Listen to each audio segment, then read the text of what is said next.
As always, we keep it short, sweet, and simple.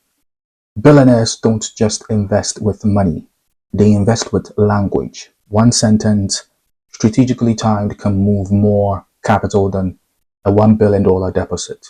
That is not luck, that is leverage. And I speak the way capital listens. Everyone talks about assets. Few talk about the most underpriced one, which is language. Not brand voice, not storytelling, but linguistic leverage. Because capital responds to clarity, capital accelerates with conviction, and capital consolidates where language feels inevitable. Blackstone doesn't need to convince, they just articulate inevitability, and suddenly investors wire billions.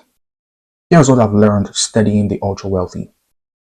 They don't talk in possibilities, they talk in certainty, structured probability.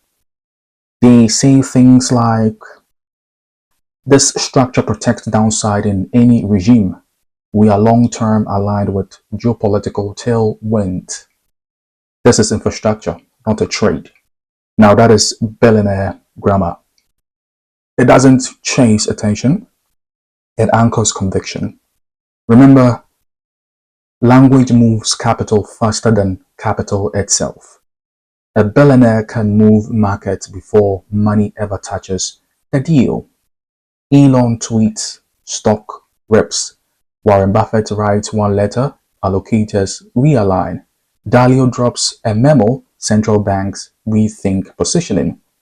The money moves after the language lands because belief is the first liquidity.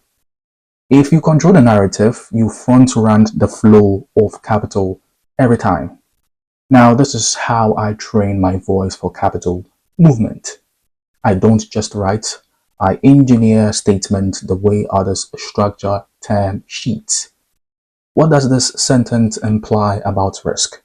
What is the implied yield of this paragraph? Does this phrase trigger action or applause?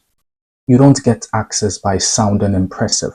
You get access by sounding like the market will regret not listening to you.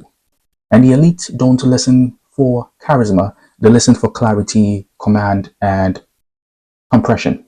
So if you're still speaking like a consumer, that is, if your language still sounds like, this is exciting, we are trying our best, I think this could work, well, you have already disqualified yourself from capital, from trust, from power rooms, because powerful people don't have time to decode uncertainty.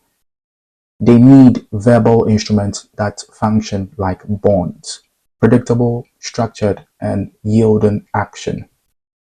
Language is leverage, and the wealthiest people in the world have been speaking capital fluently for decades. Now it is my turn, and when I speak, capital will answer.